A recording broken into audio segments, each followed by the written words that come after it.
Vamos lá, galerinha, começar nosso estudo sobre a Rússia. Então, algumas características marcantes desse país. É o maior país em extensão territorial do mundo. E como ele tem uma grande extensão no sentido leste-oeste, ele tem 11 fusos horários. Aí vocês imaginam o tamanho que ele é no sentido leste-oeste. É só a gente olhar no mapinha da página seguinte aqui, a gente pode ver, ó, como ele é extenso no sentido leste-oeste. 11 fusos horários. Mesmo com o fim da União Soviética, ele destaca aqui, a Rússia continuou sendo uma grande potência mundial, porque ela exerce grande influência, principalmente nos países da CEI, da Comunidade dos Estados Independentes, e alguns países do leste europeu. Como ela tem uma grande influência no mercado mundial, ela também é um país, é um dos 5 membros permanentes do Conselho de Segurança da ONU. Tá? Então, ela participa de discussões muito importantes. Por quê? Porque é um país que ainda tem um grande poderio bélico e militar, que foi uma herança que restou da Guerra Fria. Tá? E isso faz com que ela participe de assuntos estratégicos mundiais. E a Rússia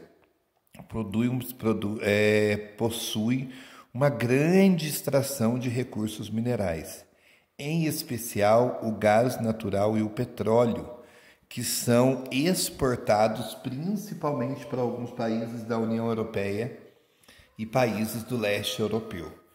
E isso faz com que estes países tenham um vínculo muito grande com a Rússia, porque para os países que recebem o petróleo e o gás natural da Rússia, eles são extremamente dependentes dessa produção russa.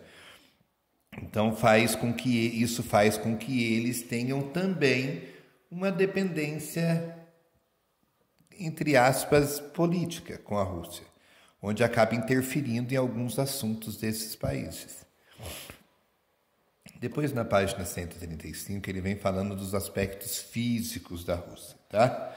Então vamos lá, aqui nós vamos ter que falar um pouquinho sobre a hidrografia, do clima, do relevo, da vegetação. Como já havia falado, é o maior país em extensão territorial do mundo. Tá? É um país transcontinental, porque ele tem território na Ásia e tem território na Europa. Tá? Olha aqui para vocês verem, os Montes Urais é uma divisão entre a parte russa europeia e a parte russa asiática.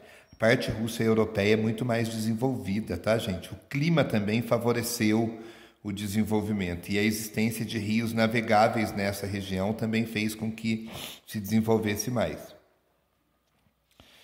Aqui ele destaca a questão dos Montes Urais, né, que ele vai ser o território, a divisão entre o território russo, asiático e europeu, e é nos Montes Urais onde eles encontram grandes jazidas, extraem de grandes jazidas minerais, especialmente o carvão, tá? Que ainda é muito utilizado na Europa como fonte de energia.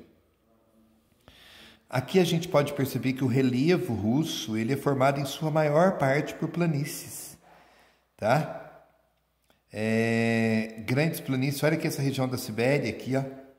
Grandes planícies, Sibéria, a planície russa aqui, ó, a planície sarmática, olha quanta planície possui o continente.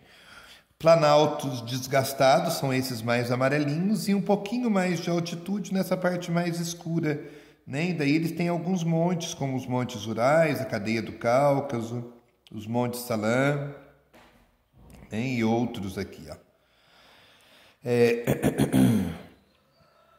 Na parte asiática do território russo, predominam climas frios na parte asiática, tá? Porque a massa de ar frio entra e aqui a cordilheira que existe nessa região aqui acaba fazendo com que ela se concentre nessa região, tá? E Nessa região, na parte asiática, de clima frio, aqui no norte, o principal tipo de vegetação é a tundra, tá? Que vai aparecer associado ao clima polar. Logo abaixo da tundra, onde o clima ainda permanece frio, mas já não é tão gelado, eles vão ter a taiga ou a floresta de coníferas, tá? E no sul, onde o clima é mais seco, ele vai ser formado, vai ter como tipo de vegetação as estepes. Alguns rios do território russo, eles congelam em determinadas épocas do ano. E daí, quando chega a época do degelo deles, acaba ocorrendo grandes enchentes em centros urbanos que estão nessa região mais próxima aqui desses rios. Tá? A maioria deles são rios caudalosos, ou seja, rios de planície, né? E depois ele destaca também aqui que a leste dos Montes Urais, na porção europeia, o clima é temperado e o bioma é característico é a floresta de conífera. Aqui nessa região, ó, clima temperado e floresta de conífera. Nessa região mais aqui embaixo, tá?